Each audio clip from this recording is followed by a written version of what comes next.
Dr. B.N. Chakraborty, a person I have admired all my life and have known him for the last 15 years.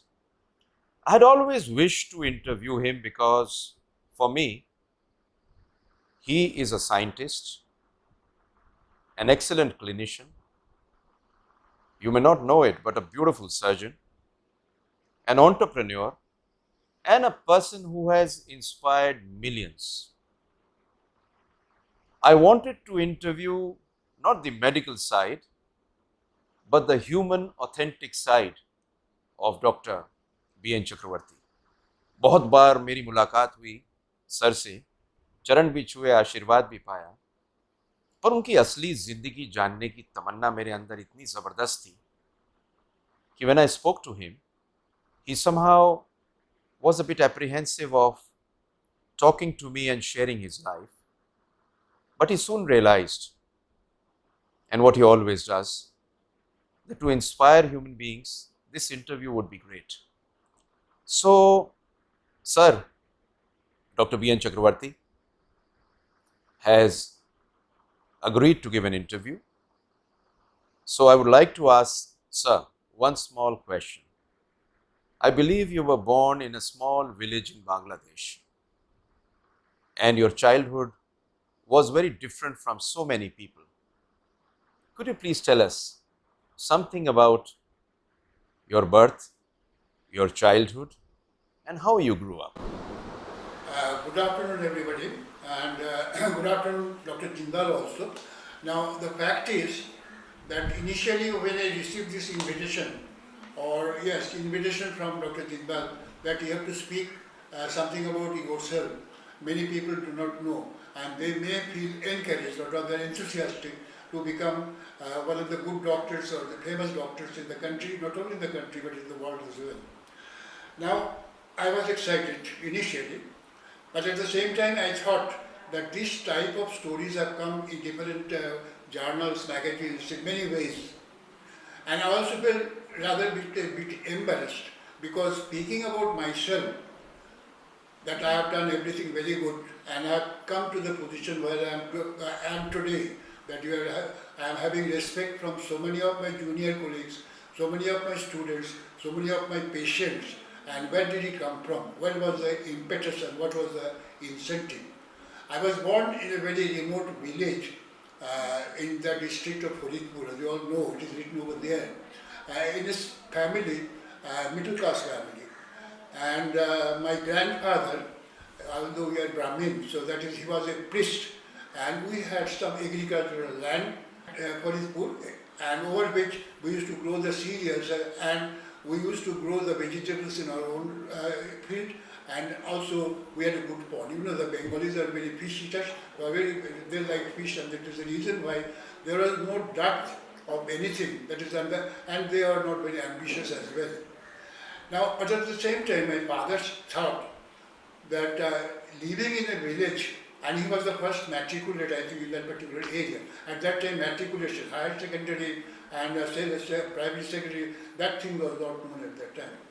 So he thought that because he was a matriculate, and everybody will not know that this living in a remote village, so he wanted to become a babu, by which and for which he sat in the examination, railway examination, and got a job in Bengal Nagpur Railway at that time. It is now known as Southeastern Railway.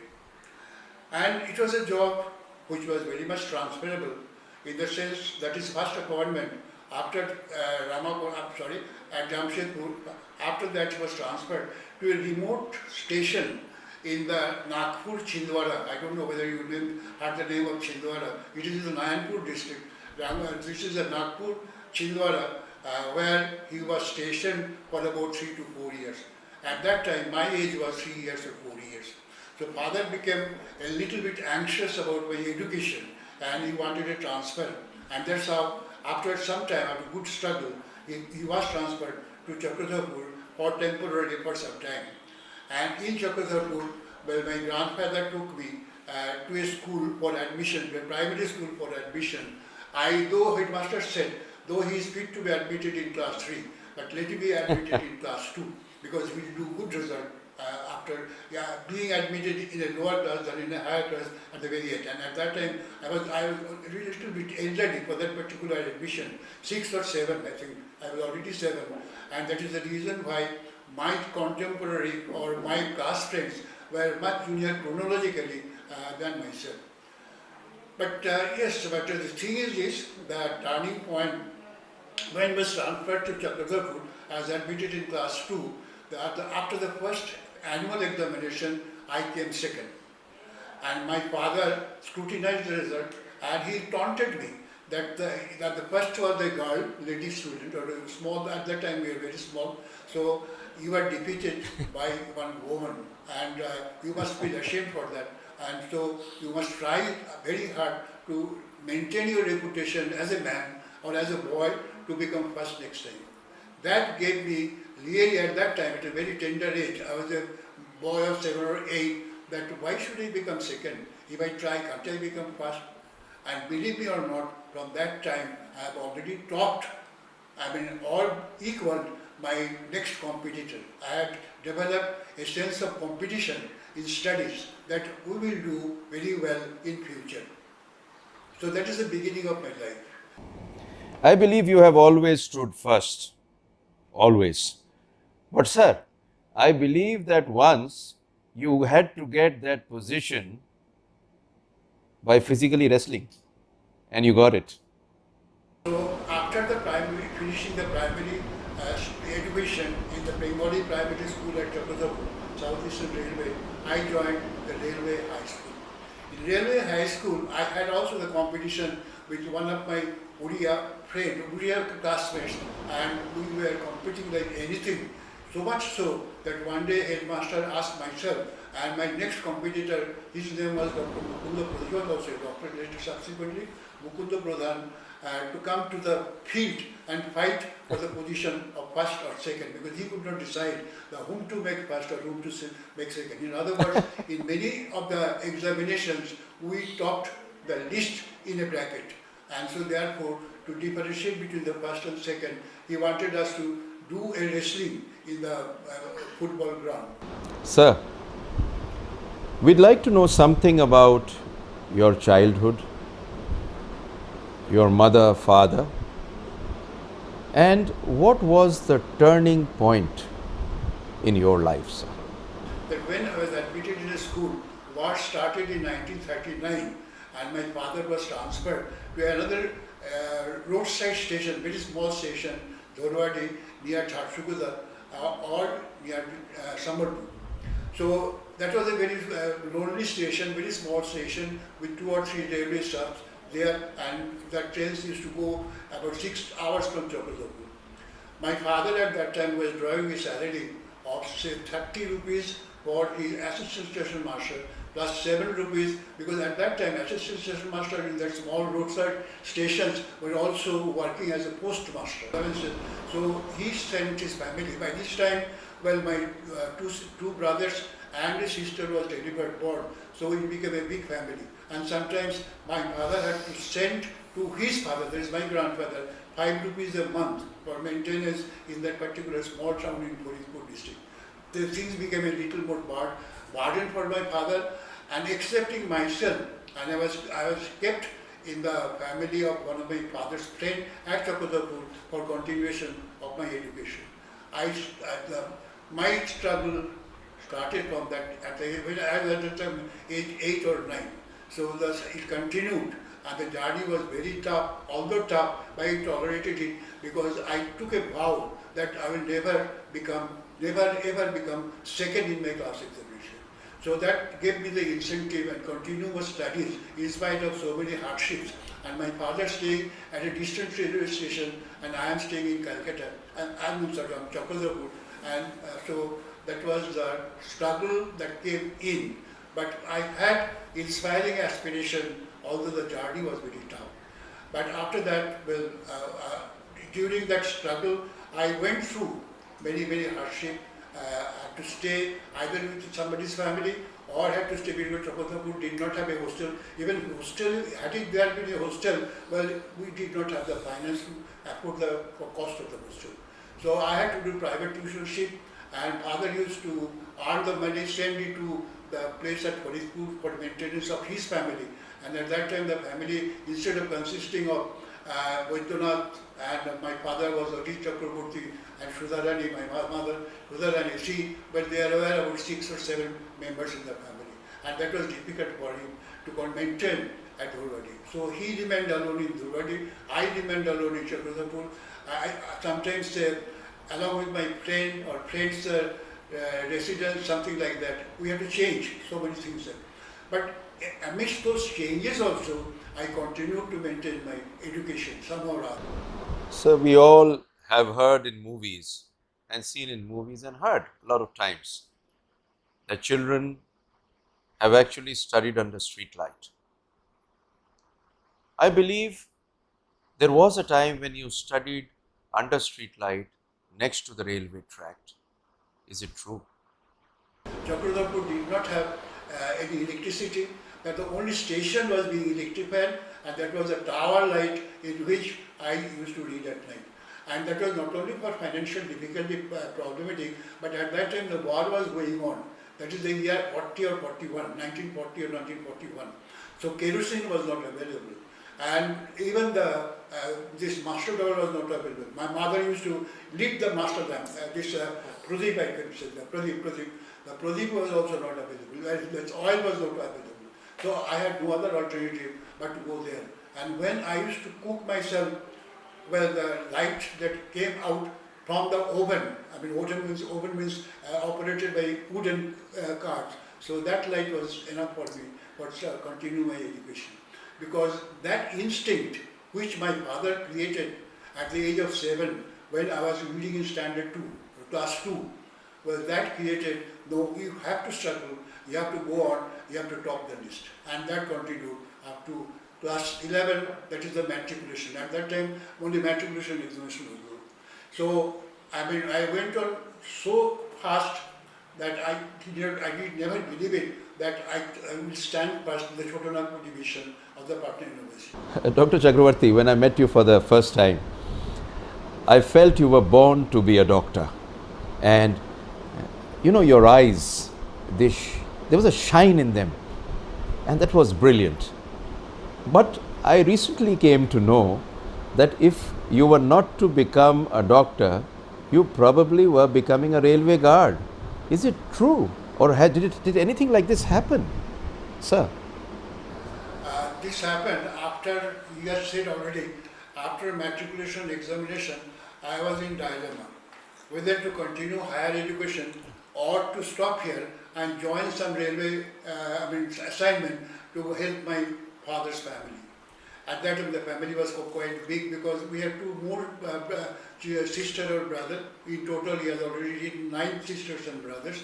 So my father's family was becoming very big and it was becoming very difficult for my father to maintain the entire family.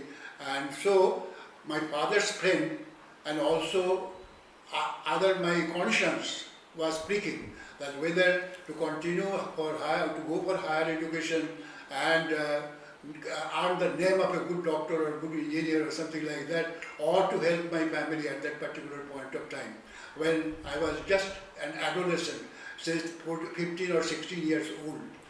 And every adolescent boy has got an ambition. And I had an inspiring ambition, but how could I fulfill it? On one side, I was, allured that there will be a scholarship for me if I go to Patna. For higher education, Chakraborty is not good enough. So Patna, I had to go to Patna for maintenance of my scholarship and the pre-studentship in the college. I must have. Subsequently, some problem also came up which could not be solved even by my headmaster. My headmaster used to love me very much, and that problem was I was not domiciled in Bihar. There's a reason. On that ground, I was not eligible for the benefit of scholarship. So then I had to come to Calcutta. But why do you stay in Calcutta? Or can my father afford to pay the hostel charges? Well, it was not beyond his capacity at that particular moment of time. That's the reason why I went for the enrollment for the railway guardship. And in that particular hall, examination hall, I had one of my, not really friends at that time, didn't become my friend, though he was the relative of one of my students. I mean, I used to do the private tuition. So he came and told me that you should not become a cardiac, you should not go. So I had a little bit of confusion in my mind, or rather doubtful confusion in my mind, whether to be selfish and continue my education going to Calcutta, or should I join a railway service to help the family at Chakraborty. And it is God's wish, which I believe, that I was dragged to Calcutta, because after coming to Calcutta, I could also help my younger brothers to come to Calcutta one by one and become not very big people, not very big name, but became one of the citizens of Calcutta. As a young man, there always is somebody who supports you, influences you. Who were the people who influenced you in your life? Or, in fact, I would really like to know about those people who stood by you and your brilliance. So this is the second turning point in my life, the coming to Calcutta and becoming familiar with a family who helped me up to the last. I don't know why did they help me in that particular way, but they helped me. And they helped as their own son, as their own child, and they nurtured me like that. So much so that at the time of MBBS examination, when I was supposed to deposit my university fees, I didn't have it. I came to Chakraborty, I asked my father that you can borrow the money from somebody. He could not. And naturally I thought my examination, I will not be able to appear the examination. And that feeling was there. I was taking very morose one that particular evening. And my Jatamosha, I used to call him Jatamosha, means uncle, that he saw me morose. He asked my Jechima, that is the auntie, he just mortgaged her ornament and got me the examination fees. And I deposited at the last day, next day. And I deposited that money and got the chance to appear at the MBBS examination. Dr. Chakraborty sir, I would like to know, in fact all of us would like to know, when did you get married? Do you have any children? And how was your relationship? How did it go on? If you permit us, sir, to ask you this. Married, and it was just a coincidence. The details I don't want to say, but somehow or other, the marriage continued for about 6 or 7, 10 years, and we had 2 girls. But the marriage did not last very long after 10 years. After I came back from England, and I was not in a very good position with my wife, as I have already mentioned. So we had a separation, not an official divorce. But at the same time, this Monju was not really, at that time I was not receiving salary, lecturer at Eton Hospital, and we used to take classes. So in the classes, they all knew about my personal life, and that was not very happy. So somehow or other, she felt, or she did not say anything, but I knew, I realized that she was really a bit sorry about my mishap happening in my own family. For that reason, I had to do so many things. I tried to change her, the first wife, but it did not work out very well. So she once invited me to her house. Her house was at Dhamba, and so I went there during the Puja vacation and stayed there, and she proposed it. But I said, how can it happen? Because I'm already married, and if you want to do that, you have to tolerate a lot of trouble.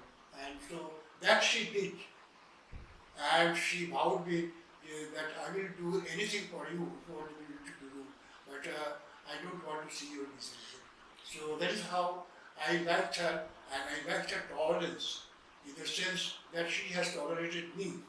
Not because I was a naughty boy, but because, in spite of so many handicaps, I married her. So many, after all, we got married, but we are very happy with. She is my wife now, and she has been doing everything for me, sparing me of all my domestic duties. I'm not asking for them, and helping me financially also. Because when she became MD, I helped her to become a doctorate of medicine. I believe, sir, that You went to England at a time when not many people went there. In fact, you went in the early times. Would really like to know what was your relationship with England? Dr. D.N. Chakraborty, Colonel D.N. Chakraborty was the DHS Director of Health Service, and they managed my travel from India to England. And I had a lean period of time for appearing at the membership examination, and that was I reached there in London or in England on 19th of July. I still remember 19th of November, 21st November 1962, and I sat for examination on 1st of January 1963, because I could not wait long, because I had my family which I left behind, and there were two children, and that is the reason why where I had to leave early. And fortunately, what happened, at each step, this was the turning point. I had to continue, I could not leave it, because in MRCOG examination also I did very well. And we were bracketed first, and one Australian boy and myself. But somehow or other I did not get the benefit of that one. The only benefit that I got, one day the professor under whom I worked there in England, Professor John, he called me and he said, how long you are going to stay in England? He said, I have to go back because I have left my family, and unless I go back and earn some livelihood, well, they will be starving. So that is the reason why, but he offered me a job, job of registrar. At that time, Indians were never taken as registrar in some very important hospital, and I became the registrar of Queen Charlotte. Many people have heard the name of Queen Charlotte Hospital. My duty was given two performances I had to do. One is teaching students. Particularly the non-overseas students who were coming from India, Pakistan, Bangladesh, China, but they do not understand English very well. So it was the bridge between an English professor and the overseas students coming from there. Very good job. And as an alternative, that was on a tentative contract of 2 years. But unfortunately, I had to accept or leave the country because my family was in trouble, financial trouble. So I could not stand that. And my parents were also there. So my family plus my parents, they drew me back. Earlier, I was on 2 years leave, but I had to come back within 10 months, earning the money for my retirement journey. I believe that's even in England.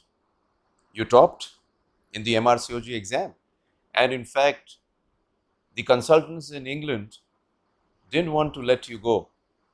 What a misfortune it would have been had you stayed there, sir. The Royal College examination, standing first is not a matter of joke, being offered a service as research service. From that time on, another thing came into my mind. In England, I saw there was a bridge between the clinical and the basic science. But in India, there is no gap. There is a big gap between the Indian research. The clinical research and the basic research.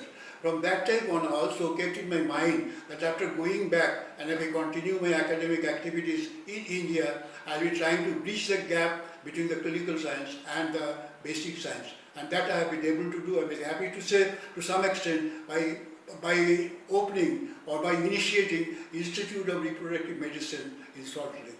So that is the second or third part of my life. We have a surprise for you. Somebody would like to say a few words about you, sir. Please. I know Professor B.N. Chakraborty, a great legend, for last 40 years. In fact, when I was the student of 4th year at NRS Medical College, I was just inspired of him when he took a class on infertility.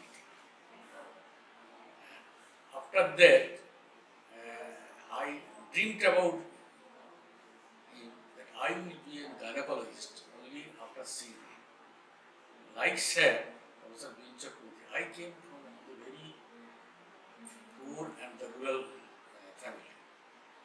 And today I have achieved and what I have come to this position is one of the largest big Medical College in Kolkata, Arjigod Medical College, and heading the very large department. It is only for the blessings, not only the blessings, what he has taught me. And he has inspired me to come to this place. Regarding him, there is a proverb at that time regarding the treatment of the infertility. If you do a minimal treatment like a DNC, dilatation and declusion operation, because there is no treatment at that time. And if the patient doesn't conceive, able to take any baby, you go to the BNC, BN Chakraborty. And regarding his professional activity, he had amalgamated the clinical part and the research part and also the teaching part, and inspired all the young generation. And he was a fantastic subject. He was a very good teacher, and the main thing is the basic science. He became another topper of the clinical science, but he used to stress on the basic science. When a patient comes to him, I have seen very near distant. Not only the clinical part, what the patient has come with the problem, and not only the treatment part. And you are superb definitely, but every patient he used to teach us as a research person. You research on this part and you apply your knowledge to the next person. And always he welcome any patient as his own daughter or sister like that. And social behavior and to attract the patient was incomparable. I have seen one thing I will say. When a patient is in trouble, one patient at the midnight, I called him, and the patient was severe bleeding baby, postpartum hemorrhage. There was no way to save him. To save that patient. I immediately called Sir. Sir jumped on the hospital and give money from him. You go to the blood bank, and a private bank. At that time, the Bellevue private blood bank, and I took the blood, and the patient was saved.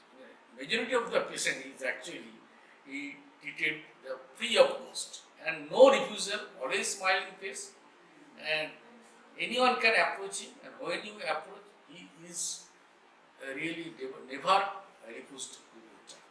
Regarding in clinical part, everybody knows he is the reproductive medicine, he is the man of reproductive, not only the reproductive medicine, not only on the infertility, not only in the assisted reproductive technology and the IVF, but before that, he was pioneer of the repair of the vesicovaginal fistula.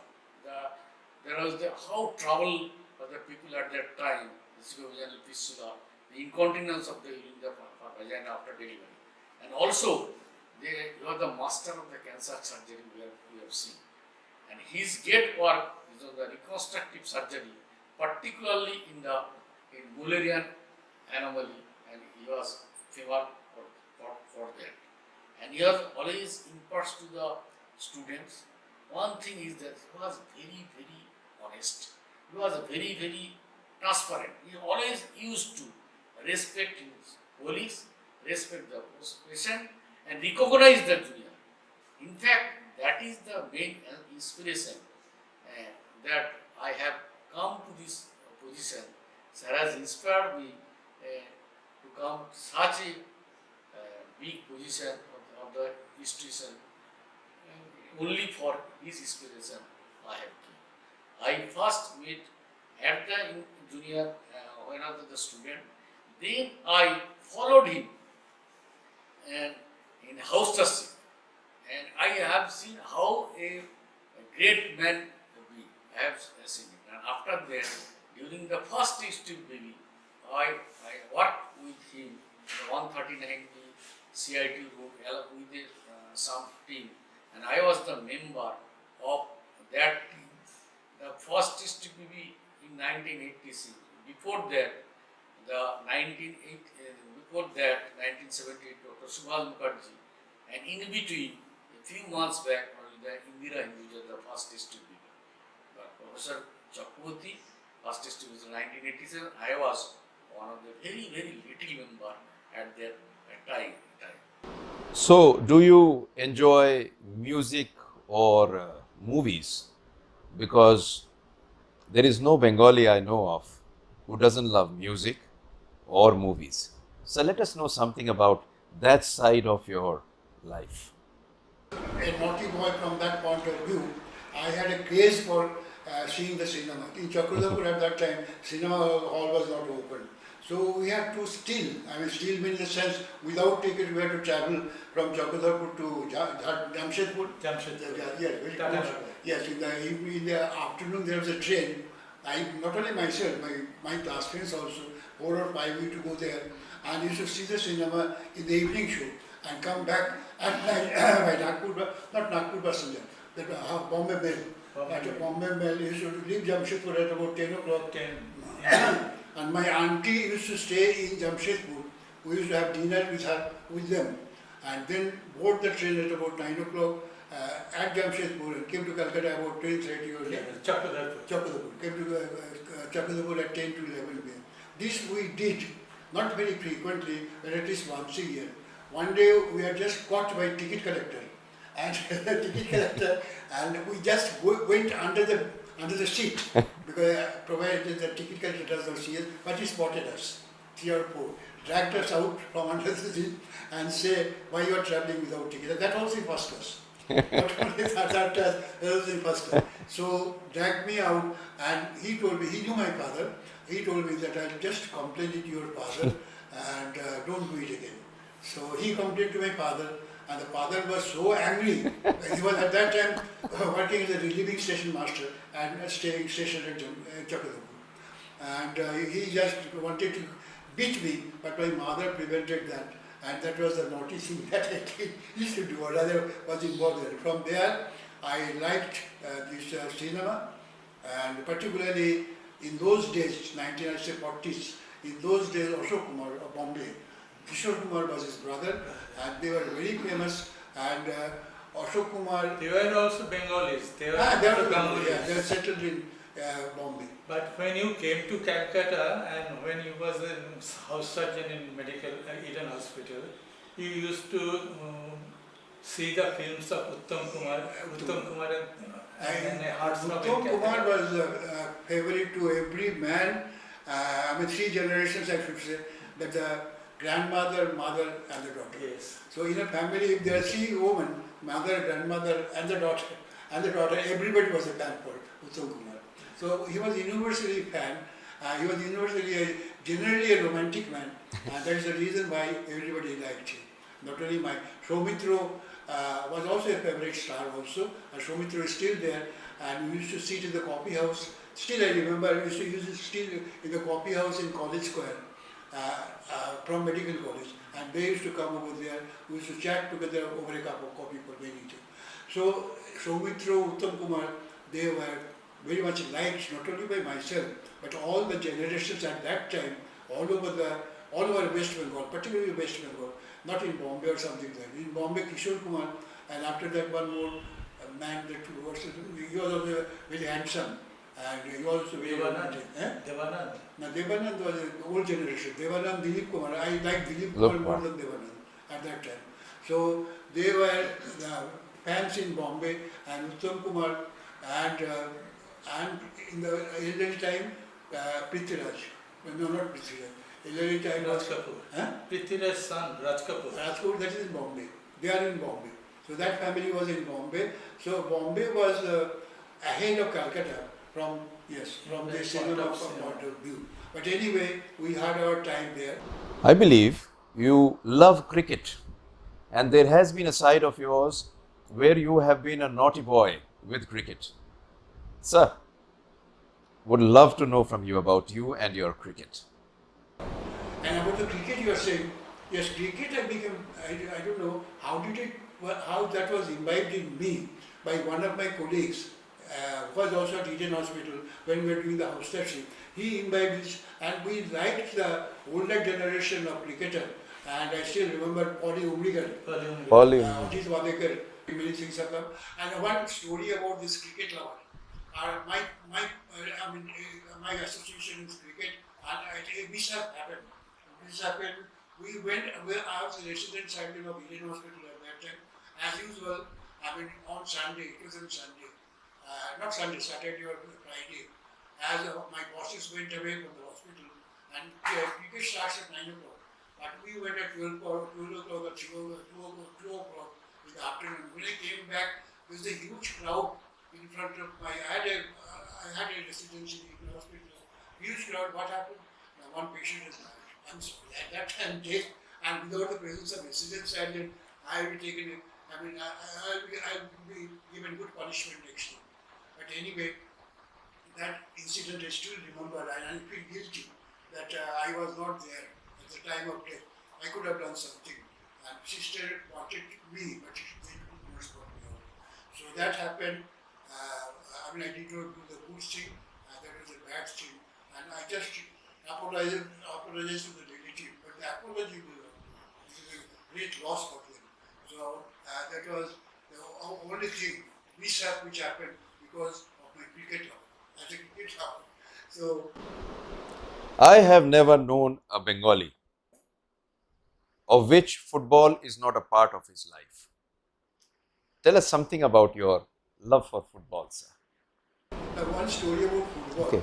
And in the school days, that is when I was a student of class 4 or class 3, I occupied a position in my school team, and that was as a goalkeeper.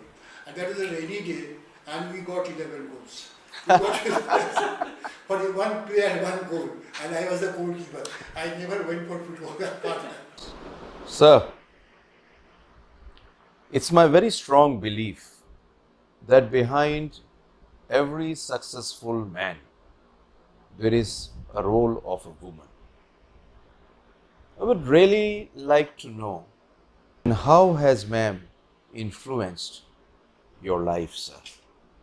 Could we know something about it, please? She did an independent practice, and she had a huge practice. In that huge practice, something was involved in the construction of these two buildings and maintained the administration of 4 places. Number one is this building, and the 2 buildings. So the old building, new building of IRM, and the CIT road. I had chamber, initial chamber. I started my practice when I came back to England at CIT road, and she was also maintaining an administration of CIT road and my own household. So for that reason, I became dependent on her from that point of view. And she did all these things only because she had a real feeling for me. A real feeling for me. He's trying to become big, he's trying to shine in life, let me help and let me sacrifice. So she sacrificed a lot, and she has done many things for the upliftment of my career, upliftment of these 2 buildings, and upliftment of so many youngsters whom I wanted to help through teaching and through professional skills. And her contribution is innumerable and not forgettable. So that is how I depend on her. But she is helping me morally. I am writing books. She does not understand book writing, but she knows that's a good thing that she is doing. And after I write every chapter, when I tell her, she becomes so many enthusiastic. Go ahead and do it. Go ahead and do it. And tells her relatives and everybody that he is writing a book and he is trying to help the juniors. Uplift the skill amongst the junior doctors in the discipline of reproductive medicine. There are few things in our lives as Indians, and one of them is the life of Dr. Subhash Mukherjee. An inspiring, but ultimately something which was very sad. You were very close to him. You were a partner to him. If you could just put in the light onto how you met and how you started working together. We'd really like to know it, because this is something which to most of us is an enigma. Right. This is a very interesting eventful, years of my life. I say 16 years eventful life with Dr. Subhash Mukherjee at Nilothan Sarkar Medical College. It was just not a coincidence, but after I came back from England and was posted as a not professor, assistant professor in NRS Medical College, Subhash also came from England doing his PhD and joined as an assistant professor of physiology in the same hospital, in NRS Medical College. From 1968, sorry, that was the year 1965, and after his death, we were very close together, in the sense that we sat in the same clinic. He was a non-practicing man, but I used to help him out of my own practice. At that time, we started after coming back from CIT and then subsequently from Badurghat, a district hospital. We settled in Calcutta and we started doing, professorship at NRS Medical College and practice with a research in the background. Practice means not practice for money only. Subhash was very much interested in endocrinology because he did his PhD on endocrinology related to hormones from that from infertility point of view. And I was very much interested in the development of surgery, which I used to call it reconstructive surgery in women born with absence of vagina and uterus. You knew Dr. Subhash Mukherjee very closely and you had a long association.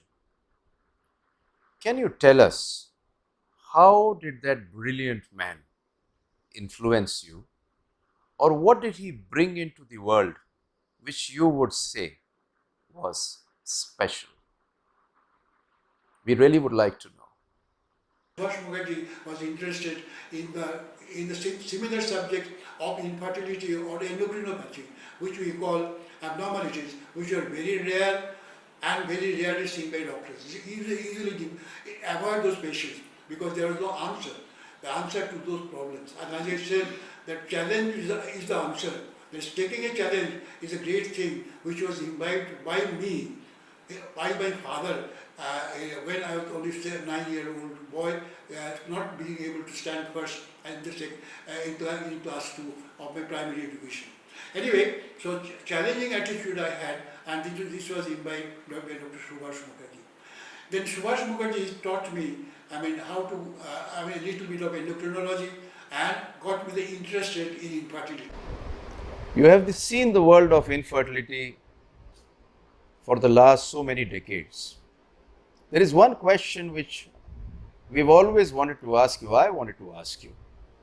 What has been the reason for the development of infertility treatment in the world, the Western as well as our world?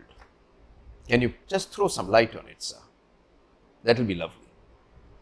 Infertility before 1960 was practically unknown. People did not left it to the fate.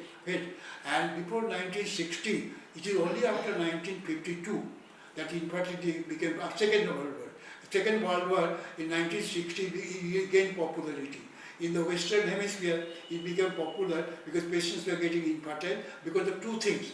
When they had good industrialization and the lifestyle was changing and they become more lazy, and because of industrialization and development of innovative things like milk gadgets and other things, well, they become more or less mechanical, depending on mechanical. In fact, in my conversation with you, you were mentioning that the IVF of this world, and more than the world, the country, changed politically and financially. That's very interesting.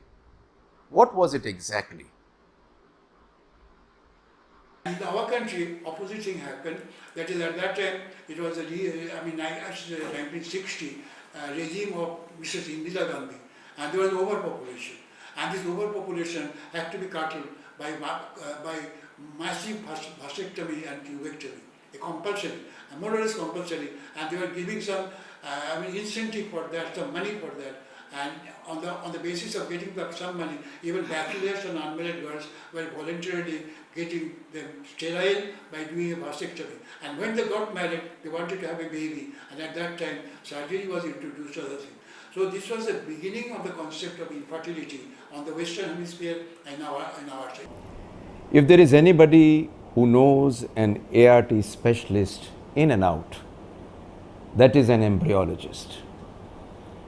And who could be better than Dr. Ratna to tell us about, sir, madam, from you, to know what is exactly Dr. B.N. Chakraborty? I am Dr. Ratna Chattopadhyay, Senior Embryologist of Institute of Reproductive Medicine, working under Sir Dr. B.N. Chakraborty for last 30 years. Unfortunately, I was not a student of Sir during my medical graduation, but luckily, I was fortunate enough because I attended few impeccable lectures of Sir during my final year of MBBS. I could not even imagine in dreams during those days that I would be able one day to work under him. I would be able to see him work closely. For last 30 years, I have learned about the subject of infertility, embryology, andrology, and ART from this visionary personality who truly believes in the philosophy of simple living and high thinking. Not only the subject of infertility, but I have learned from him how to be committed in my day-to-day work, how to be caring and respectful about the feelings and pain of the couple facing infertility. He taught me how to show respect to the senior, how to be helping, cooperative for the juniors, how to teach the students, how to deliver a lecture, and so many things. And lastly, how to look beyond the politics, criticism, jealousy, and frustration, which is very common in our field of work from him. Actually, the list of things which I have learned from Sir is unending. I learn new things, some new things from him every day. And even now, during this claustrophobic, unprecedented pandemic of COVID, he is still working.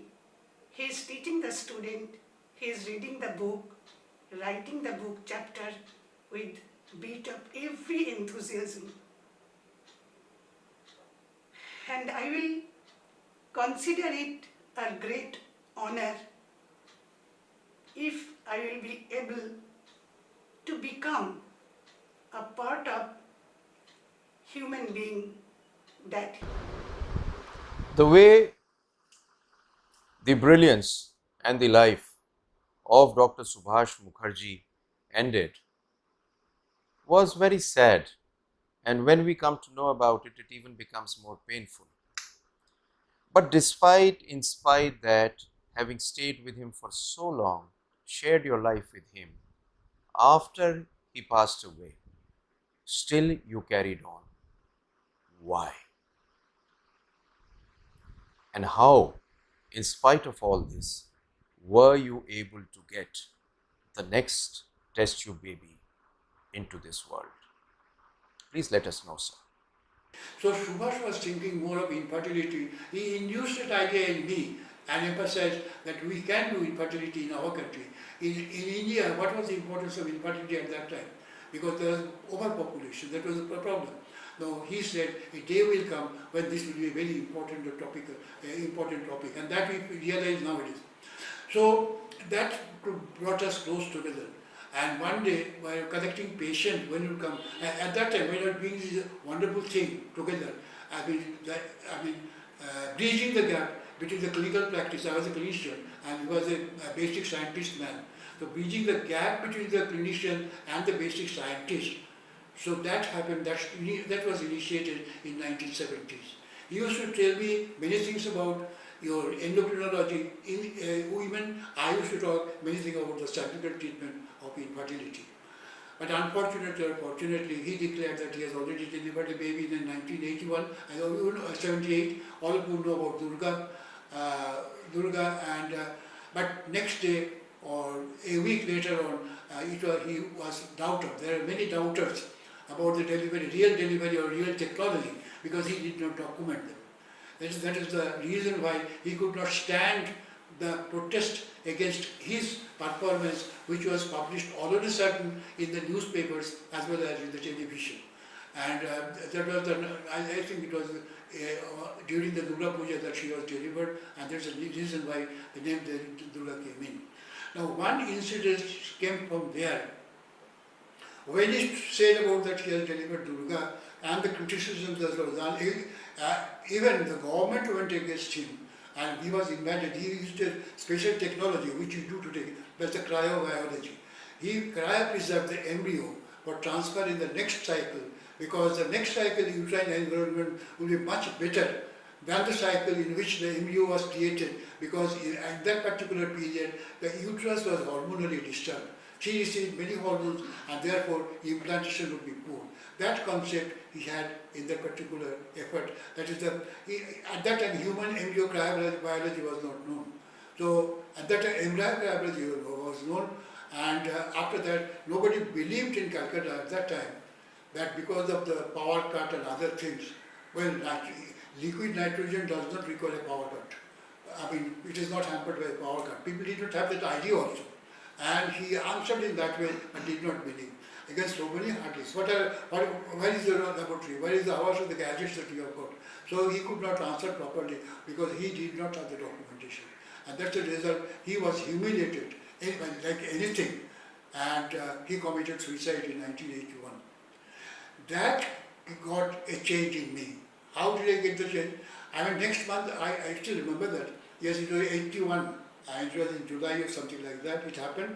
And I had an audition at Bhelor Medical College, a scooter-led medical college. And I described the steps which Subhash Mukherjee have done. And we are starting that IVF at that time. Because myself and Dr Sudarshan Ghosh, one of the students of Subhash Mukherjee, he joined me, and many of my students, Arup Maji, Siddhartha Chatterjee, all of them joined me, formed a small team and started doing this IVF in my own. I didn't have a laboratory at that time. It was my landlord who provided a cowshed, not a garage for doing all these preliminary trials. And people used to say that they are doing the research over here, and we delivered a baby. We delivered a baby in 1986. So through those efforts, I mean, the technique was very, very, what was the, not very, scientific, but at least we made it scientific through our own effort, our intelligence. The same story I was just going to narrate through my oration in 1987 at Bhelor, and I heard people whispering, he is a Bengali, is he telling the truth? That hurt me very much. That hurt me because is he telling the truth? Because whatever Bengal says is not a true story. So that meant me, I felt very much insulted. The same thing I heard the comment in Australia also. I mean, I think in 2 months' time, I went to Australia to see the technique of IVF that they are doing at Melbourne. So there also, I was invited to part. And their part, they wanted to see me that histoplasty and vaginoplasty. That was published in papers. And so I did the histoplasty and vaginoplasty, delivered a lecture, and again the same remark came from them. He is an Indian. Is he telling the truth? He has done this and he has delivered a baby by this histoplasty, vaginoplasty. So these things in general, all over the world and all over, particularly in India, that Bengalis do not tell the truth, and over the world, Indians do not tell the truth. And that made me again a little bit more aggressive towards the thing, doing the second one. So it is believed that repeaters may prove the success by one successful delivery in the next attempt. And that we did. That is in 1986, the first test tube baby Imran was delivered. And after that, there is no further criticism. And then went on. And there were some hiccups in between. From 1990, it became much easier. From 86 to 90, again there was a strict vigilance on foreign currency. Indira Gandhi at that time was the Prime Minister, and foreign currency was restricted. Even we were not allowed to go to the scientific meetings outside India because the visa was not being granted, and because the foreign exchange, not more than £5. One passport, £5 or $10. That will be given. And £5, $10, how could you stay in England? But anyway, we usually used to, I can frankly say now, that we usually did that and smuggled the materials which I got from my Australian friend, that is at Melbourne. No, he was in Perth, Melbourne, and we started IVF in the rear army. And my incentive for that test tube baby, it was Subhash Mukherjee's death, and everybody's belief that first of all Bengalis are alive, the secondly Indians are alive. So I could not accept these types of remark. From the audience, that is it telling the truth? Is it telling the truth? When it's giving the steps, it is telling the truth. That remark came. And that whispering remark made me more conscious. And I will show them that by your second success will prove the truth. If I get the second success for the same thing, it will prove the truth by itself. So there is the entire story behind the test tube baby. That time of trying to do IVF ICSI work was very different and must have been very challenging. It was very different from this time, I believe so. Just let us know something of the challenges, and in fact, you must have done a lot of innovations. We would really like to know them. The things were not available. We used to do indigenous gadgets, indigenous instrument. We require a carbon dioxide incubator. We require a trigas. Trigas means you don't believe it. We used to use one New Zealand, I think at that time New Zealand pediatrician. He came and he taught us to use the baby incubator. So he says the baby incubator, and you can push in your expired air into a balloon, football balloon. Put expired air because they require a gas mixture of 5% oxygen, 5% carbon dioxide, 90% nitrogen. This mixture is, at that time was not available for human use. It was only used by the animals. And in veterinary surgery, there are so many, two or three veterinary colleges here, and they used to do it. But how can you get that particular thing for the human being? And there was no proof that in human being it will be not obnoxious for the small vulnerable embryos. So we never ventured to do that. But anyway, we created an atmosphere of 5% oxygen, 5% nitrogen, and by growing a balloon, which is expired air contains over 70 or 75% nitrogen, plus you just mix up. Carbon dioxide cylinder was available, but not available in Calcutta. It was available in Bombay. We had to go to Bombay, bring in carbon dioxide cylinder and the oxygen, and then we had this facility. That was the primary attempt of using indigenous gadgets or indigenous methods. You require 5% oxygen, a trigas, you require special media. Special media were also not available. We used to prepare the media ourselves. There is a powdered media brought from other country, foreign country, when you were going for, as I said, all smuggled. The 5-pound transfer catheter, disposable catheter, which costs £5 in England, well, you have to pay 300% tax on that £5. So what a difference, what a difficult task. At that time, I think steady wear syringes were prepared in Faridabad, near Delhi. I went to Faridabad also and requested them to make this very delicate, but material is plastic. It's very delicate, and why they are charging so much? So don't you do that here? They said, oh, we will not have a market in India. Because at that time, there are 3 or 4 centers all over the country, and myself here, and Meher Vansotia in Bombay, and Gunoshila in Bangalore, and in Guwahati there was one more, and in Bombay, made also there. And there the 5 core centers started, struggling to establish a laboratory, an excellent laboratory for in vitro fertilization. And after Manmohan Singh became a finance minister in 1991 or 92, well, things became much easier. And at that time, instead of delivering a child, IVF child every 4 years, we used to started having a success rate of 4 babies in a month, 4 or 5 babies, just like anything. Availability and relaxation on foreign currency. Rajiv Gandhi came as Prime Minister, and at that time he liberalized. He was very pragmatic from that point of view, and we used to have the technology ourselves, and if you can borrow the money, you can get the things very easily. So things become much easier after that. So this is the way in which we started IVF in India. You had a very long innings, if I could say it, or a time when you worked with Dr. Subhash Mukherjee. What was his most brilliant idea, or one of them? Could you just share it with us, sir? And 3 things about Subhash Mukherjee's performance. Although people did not believe him, although he was amongst many doubters were there, many enemies were there, but whether he did or did not do, well, it is true that everybody has to accept, all of the people all over the world accept that he was the first man in the world to use a cryopreserved baby for successful delivery of a test tube baby.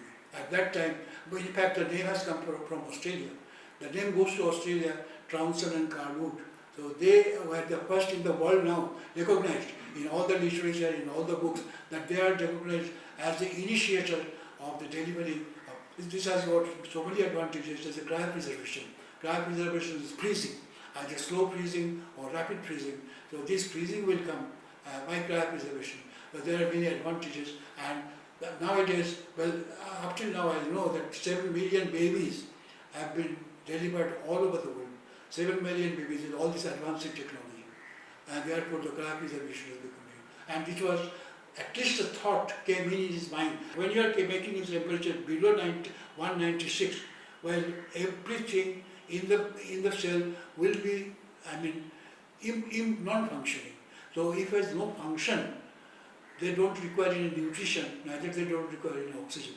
So nutrition is not necessary, oxygen is not necessary, but the cell metabolism is still there for potentiality, and it will come back after you slow freezing, slow thawing, when you bring the temperature up and down, up and up, up and up, up and up, up and up, and then go to the room temperature. So that is the story he told me 3 months before this IVF baby was delivered, Durga was delivered. So this concept was there in his mind, and we must have done it. Whether he's done it or not, I don't say, but there were doubters, many doubters. This is the first change that he did in the technology of IVF. In the technology of IVF, before it was officially declared that Alan Townsend and Carl Wood of Australia did the first cryopreservation. I don't believe that, and even people outside India do not believe that this could have been done by Subhash Mukherjee in 1978. But it can be done. And they just blamed him, or they doubted of the guy on the basis that at that time Calcutta used to see or face short power cuts, and it does not require power, electricity. It's only liquid nitrogen which you require it. So there is a reason why, I don't know whether the people did not believe it or they did not put it on record and in the literature and not officially accepted as a pioneer in cryopreservation. There is some students who want to speak about you, and there is one who really wants to pour her art out for you. Sir, a student of yours. I am very glad to talk about Dr. B. Chakraborty, who is really a living legend. I know him since my student life at Calcutta Medical College. Dr. Chakraborty was a very popular teacher. The rush of students at his class and clinics was always remarkable. But Dr. Chakraborty is a human being and he has also difficult times in professional life and family life. That time he needed sympathy, help, and advice. His family was close to my family, particularly with my eldest sister and brother-in-law. Monju and Buddhananda used to meet them often during their storming hours of life.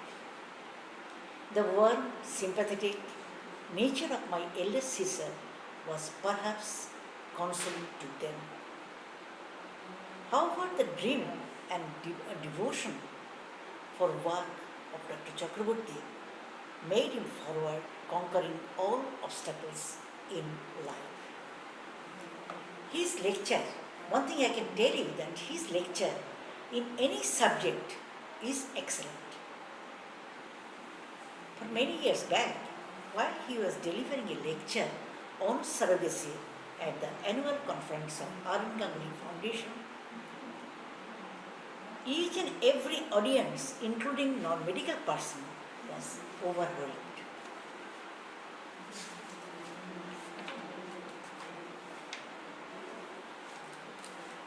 His clinic to the students are always excellent. He has the capacity to make a very tough and monotonous subject into a very easily digestible dish uh, with a pin drop silence at the auditorium. You know that since long time I persuaded him to publish his lecture so that it is doesn't lost. প্রথম থেকে না এখান থেকে I persuaded him. I persuaded him to publish his lectures lest they are lost into oblivion. But he was unable to do this for immense pressure of professional work. At last, his books named Clinics in Reproductive Medicine are published, and these are appreciated not only in national awards but internationally also. The third volume was published last year. Even during this lockdown period, he is completing the fourth volume. Another thing I like to say that Dr. Chakraborty is really a troubleshooter. He helps anybody and everybody with trouble, particularly any doctor trouble with the patient. I can narrate one story. In 2007 All India Congress Golden Jubilee, I was the organizing chairperson, and our Calcutta Salt Lake Stadium was selected for the site of the Congress. But 3 weeks prior to that conference, we came to know that that site could not be given to us. We all members were at a loss. Immediately I came to Buddhananda's chamber, but that chamber was full of patients. But I told him, please come with us to Writers' Building and solve this problem. He immediately left the chamber, accompanied us to Writers' Building. We met the minister and he persuaded that this important thing, now it cannot be changed. And ultimately this problem was solved.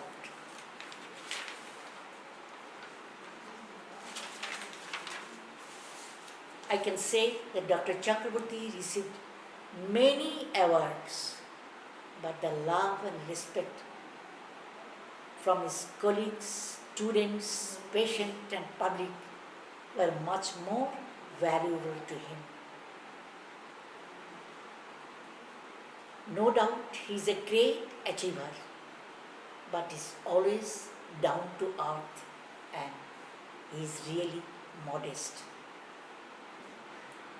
Once again, I want to say that he had to face many ups and downs, but always he is devoted to his work.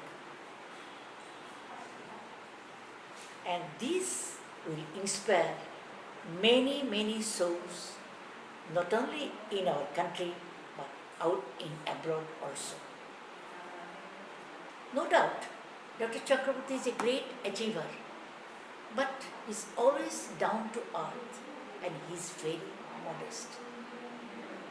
Once again, I want to say that he had to face many ups and downs, but always he is devoted to his work. He will definitely inspire many, many souls, not only in our country but in abroad also. Thank you. If there were a message to be given to doctors, young doctors, or any doctors, what is the message which you would like to give, sir? This, I have learned the lesson in my life. They don't speak about yourself, that you have done this thing, you have done that thing. I am very big, I am a very good teacher, I am a very good doctor. Let people so say, and in fact that has happened today, or in my own life. Because I have never said that I am good, I am the only man who can do it, but my work has drawn so many patients and so many students, and the students and the patients are my marketing officer. I didn't have a marketing officer throughout my life. I didn't have an advertisement throughout my life, because I always believed in the principle, let your work speak for yourself. I have done work, and that is now standing rather marketing officer for me. And that's the reason why you are sitting with a, had I not been, I would have said, oh, I have done all these things. Well, you did not have so much of respect or regard for me. And that is my advice, one of the main advices to my junior doctors, that don't speak about yourself and be transparent and always audit yourself. Auditing is very important. Whether this thing I have done, is it correct or not? And have respect for your colleague, seniors and juniors. Have respect and don't tell any ill thing about anybody, because you have to audit yourself. When you are saying he is bad, can you accept or can you prove that you are good? Well, think about yourself, that you are good in all aspects. He is bad, how do you say that he is bad? So it is a relative term, bad or goodness. So these are the things that I want to preach amongst my students or the junior doctors who are coming forward in the years to come. Thank you. How did you start this big institute? In fact, it is an institute of repute today all over the world. And how did you get the money for it, sir, to start this major operation and this beautiful institute? I think I have just hinted out some of the points in favor of this question, two questions. One is that my dream for amalgamation of basic science and clinical science. This was my dream, which I did not see in India, because the Department of Pathology and the Department of Obstetrics and Gynecology were far apart, and I saw in England that they were sitting together at the time of lunch and discussing the topics to each other at that period time of lunch. So they had a good collaboration, or they are between the clinical science and the basic science. And without the support of basic science, clinical science cannot stand or cannot improve. And that was the idea, or rather that was a principle on which I worked. I had, but I could not materialize it during my long service years. I mean, I had a 30-year service years. I retired in 1986. But I was so busy in my clinical schedule that I could never pay my attention to these things. But when I retired and when I got the first test tube baby right in 1986, the same year when I retired, well, I had some money because the facilities that you do get after retirement in the government service, that came to about 3 to 4 lakhs at that time. And I did not know about it, that you can do an OD account, that is the overdraft account. You can do the fixed deposit and take an overdraft facility by which your interest will be reduced, but you get a lump sum of money. And that I did. And that I did with some bank, UCO, State Bank of India, in Molari, and the manager liked to pay me 80% of the amount which I wanted. And with that 80% overdraft of my fixed deposit value, Well, I started that DD block, Institute of Reproductive Medicine.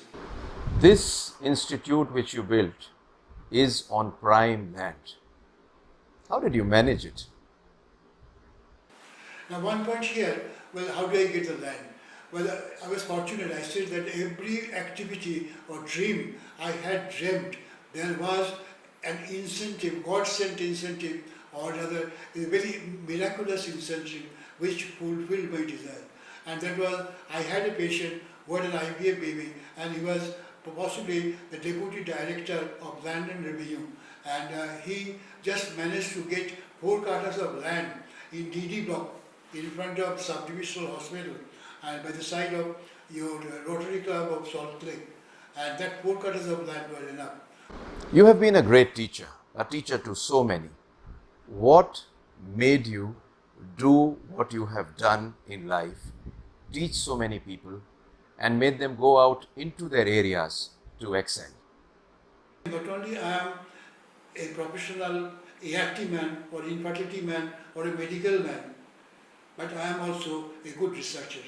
And this institute has been, they are now confident that this institute not only makes profit out of patients' benefit that they receive, but this institute is also devoted to the upgrading, uplifting and upskilling the standard of the medical service in India and the standard of future generation of India. I have created, I am very proud to say, that I have created many students in the country, or many, I mean, you could people, interest people, you could say, and you will see my photograph on the head, on their board, and many people have come. I mean, most of the people were up till 2015. Lots of students used to come over here. After 2015, my health is breaking gradually, so naturally I cannot take so much of load. This institute has been your baby, your life. Why did you donate it to ICMR? And to maintain that particular tempo of amalgamating clinical, basic and academic and research, these 4 things to amalgamate, there will be no second person, no second organization apart from ICMR who can look after this. And after my wife's health was also broken by 2 cerebral attacks, I was a little upset that where can we get the money to run the institute? So that is the reason it should be given to somebody else, otherwise it will go away. Everything, my whole effort, life's effort will go away. So I decided, I was also associated with ICMR for some time. I got hold of the deputy director and said, can you take the institute? I will not take anything except to maintain this academic amalgamation between clinical, then your academic and the basic research with your teaching consultation. And no, there is no other organization apart from your ICMR. Because I mean, request came even for Cambridge. That is, I mean, the Cambridge, they also wanted that they should work along with me, and they wanted to share the, I mean, the whole building along with board hall, the board hall clinic in Cambridge. There's a clinic which was also made by Bob Edwards and Patrick Steptoe, the pioneers of IBM. So they came for this negotiation. I said that apart from academic collaboration, we cannot make any clinical collaboration. Because he will stay in Bangalore, I will stay in Calcutta. This is a clinical accommodation. My wife's health broke down. That was about 10 years back. So I requested ICMR to take it over, but the directors did not take it completely.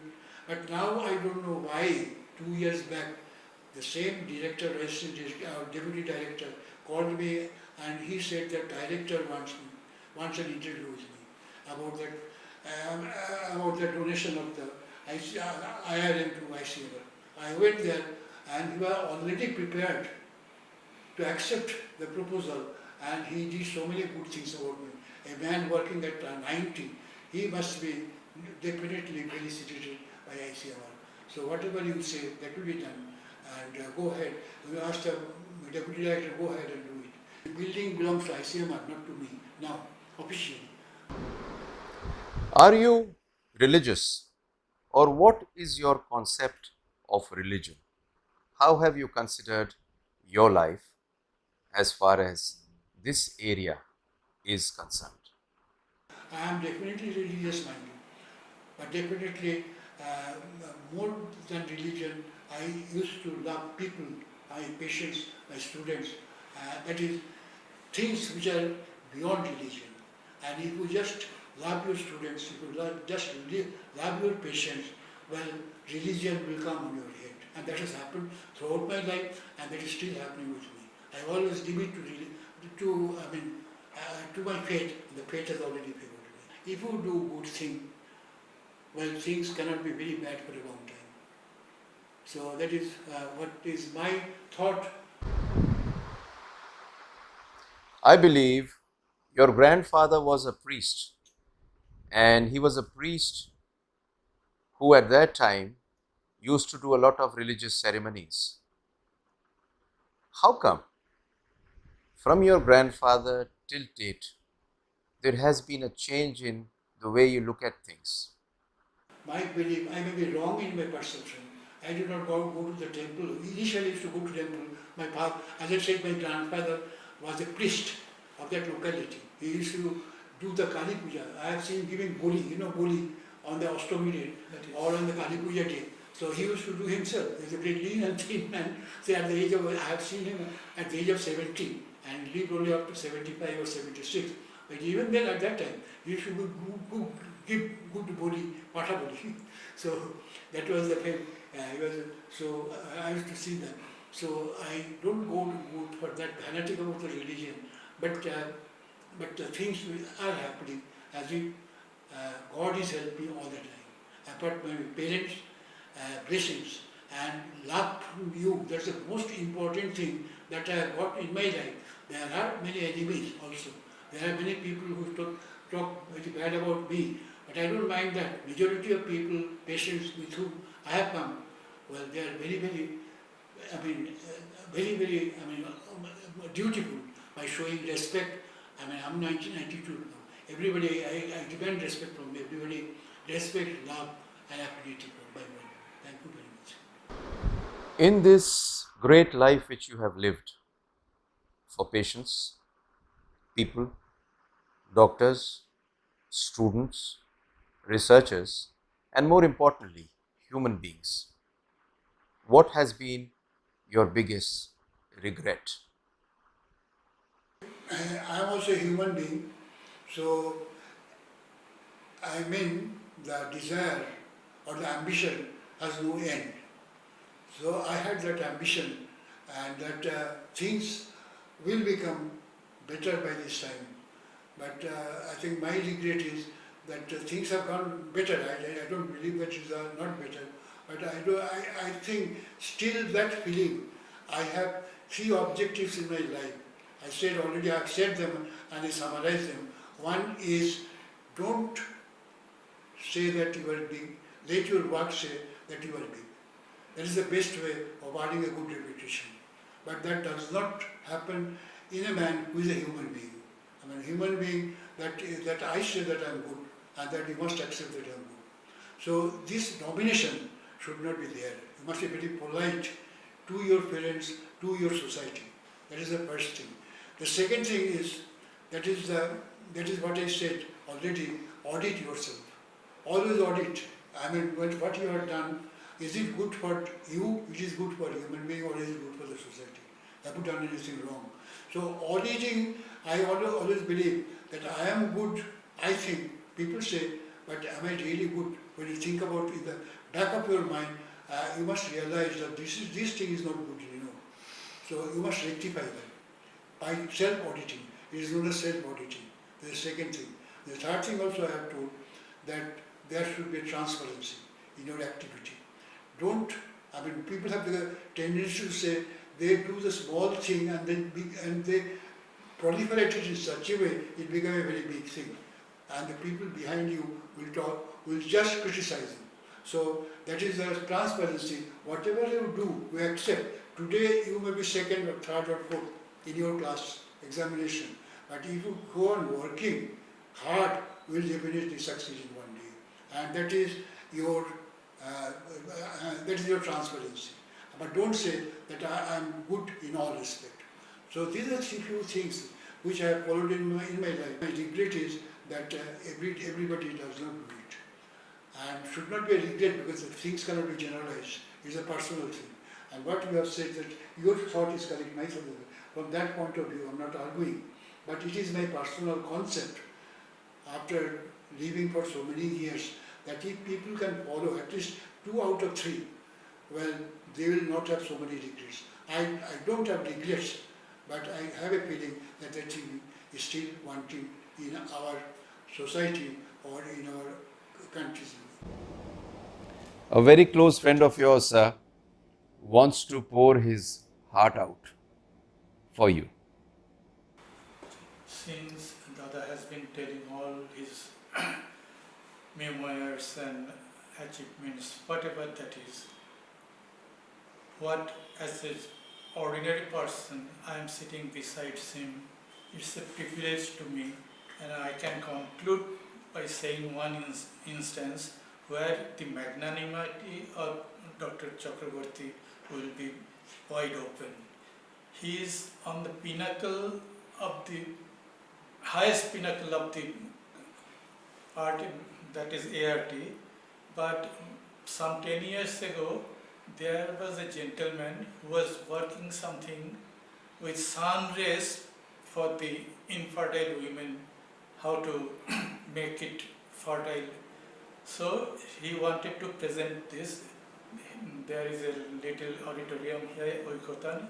He came, and I was a local man and I was invited there.